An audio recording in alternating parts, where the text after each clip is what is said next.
uma pessoa ela pode ser superdotada e não ter um desempenho acadêmico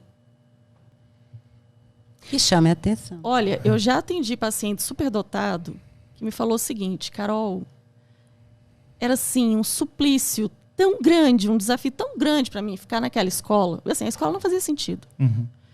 Que se eu tirasse 5, tava bom. Eu só queria passar. Só quero me livrar. Mas eu não via sentido. E por que não via sentido? A pessoa, obviamente, ela não tinha diagnóstico de superdotação. Mas aprendia numa velocidade assim, uma coisa absurda. Esse paciente passou em várias universidades federais, sem estudar. Por quê? O aprendizado está acontecendo de uma outra maneira. Então, se a escola tivesse olhar de só tira 10, é superdotado, está tirando nota baixa, impossível ser superdotado, porque pode-se ter um aluno que seja aquele que não está copiando, não está tirando 10, mas que no perfil questionador leva para os pares, né? Leva para a sala e leva para o professor uma forma diferente de pensar ou de analisar determinado contexto. Só que aí o que acontece com esse aluno? Isso aconteceu várias vezes com meu filho. Vai para a coordenação e leva uma advertência. Por quê? Como assim se questionar algo que o professor está falando? Comportamento inadequado. Aparece, né? O que parece nossa, está sendo desrespeitoso. Se ele continuar argumentando, que ainda tem isso, o superdotado ele não vai parar de argumentar. Ele não vai. Simples assim. Coisas que nós escutávamos na nossa época ali, década de 80, de criança não tem que querer, criança não tem opinião, eu estou mandando, você só obedece. Gente, isso não se aplica. Isso não se aplica. A pessoa vai continuar argumentando. Então, é importante entender e olhar esse ser humano na completude dele. Não é só o QI, não é só a nota. Não, quando a gente pensa nesse aspecto escolar, inclusive, tem pessoas que têm um sofrimento tão grande, e eu lembro do Matheus lá do Seminário Internacional. Eu estive num Seminário Internacional de Superdotação, que a Zeni foi uma das palestrantes, lá na Câmara, acho que 3 semanas atrás, né? Dia 19. Em que profissionais do mundo, especialistas do mundo, né, eles falavam sobre como a superdotação é olhada, né, em outros países, os palestrantes daqui também. Sim. E teve um rapaz, eu nunca vou esquecer, um universitário, QI 156. 156. Só que havia uma inadequação tão grande ali no ambiente escolar que ele não conseguia permanecer. Era um nível de sofrimento absurdo. Ele não tinha o diagnóstico de superdotação ainda. Era uma carga de sofrimento, assim, num ponto que ele entrou no quadro depressivo, ele abandonou a escola, ele repetiu, ele teve que fazer de novo. Ele tentou suicídio mais de uma vez. Ele tentou suicídio. Porque ele mesmo relatou isso lá. E aí ele eu não sei se ele chegou a falar, mas ele era arrependido, tomava advertências e tudo, e era questão questionadora, que era o ponto que a escola divergia, ou ele simplesmente não via sentido em nada? Não, tem uma coisa que ele fala, que tem lá na fala dele, né? Que foi assim, as escolas não davam conta. E aí chamavam minha família, né, e faziam aquele convite para se retirar. Só que é assim, a fala das escolas nós não temos o que oferecer, o preparo necessário. Não, é assim, tira seu filho daqui, porque ele é um problema, ele questiona todos os professores, né? Então, assim, é um problema, não queremos isso na nossa mão. É isso, então ele via muito claramente isso. E veja bem, 156 de QI. Yuri, isso é uma coisa absurda de alto. 156 é uma média bem fora da curva. Né? Então, quando você perguntou essa questão do positivo e do negativo da superdotação, claro, tem a parte positiva. Mas quando a gente vai, aqui fazendo análise psicológica, né? O lado negativo, o que muitas vezes é? A pessoa percebe muito claramente o contexto em que está, o que não faz sentido, as incoerências, inclusive entre discurso e comportamento das pessoas que estão ao redor dela. Perfeito. Então, isso já aconteceu com meu filho. A professora gritando com a turma inteira, turma de 6º ano, todo mundo alvoroçado, gritando com a sala inteira, dizendo, vocês não me respeitam. O que meu filho faz, Yuri? Você não respeita também. Professora, eu preciso falar uma coisa.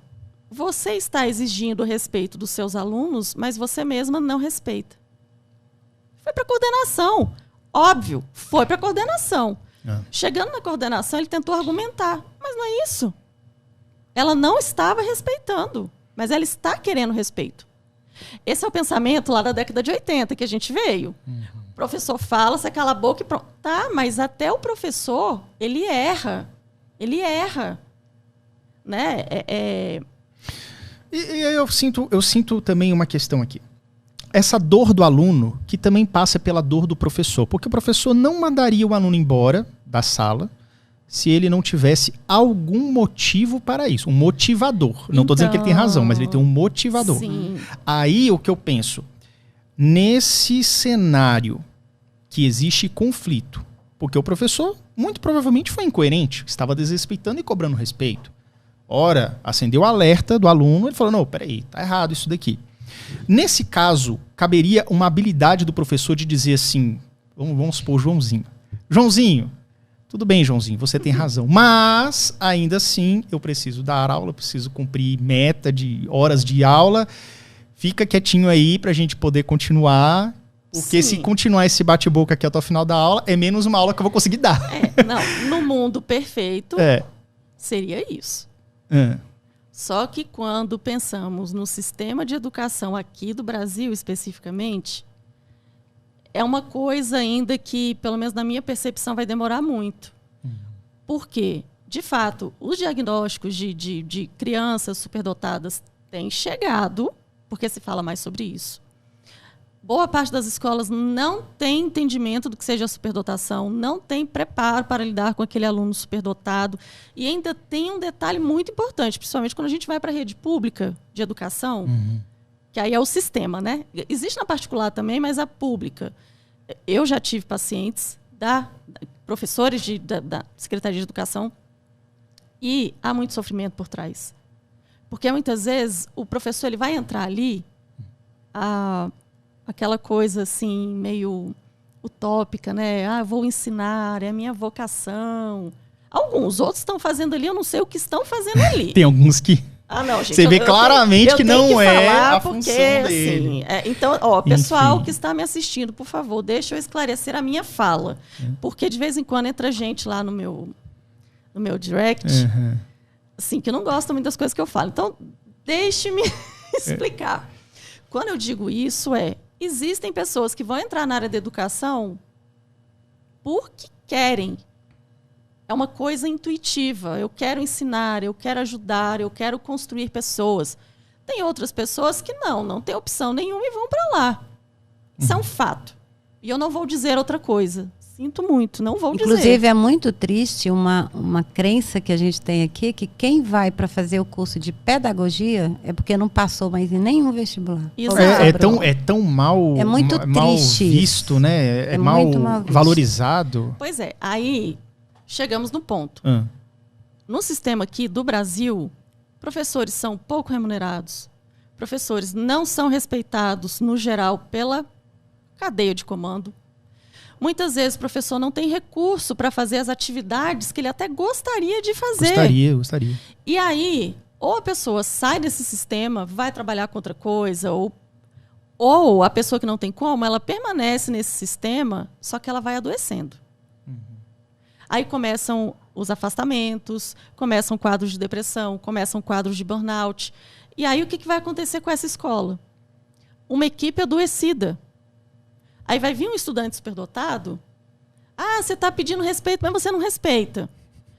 Esse é o gatilho, assim, que na hora vai fazer o professor enlouquecer, expulsar o aluno e ainda berrando. Pela janela, se pudesse. Por quê? Porque para esse professor também não é fácil. Não é. Fora que tem o outro aspecto.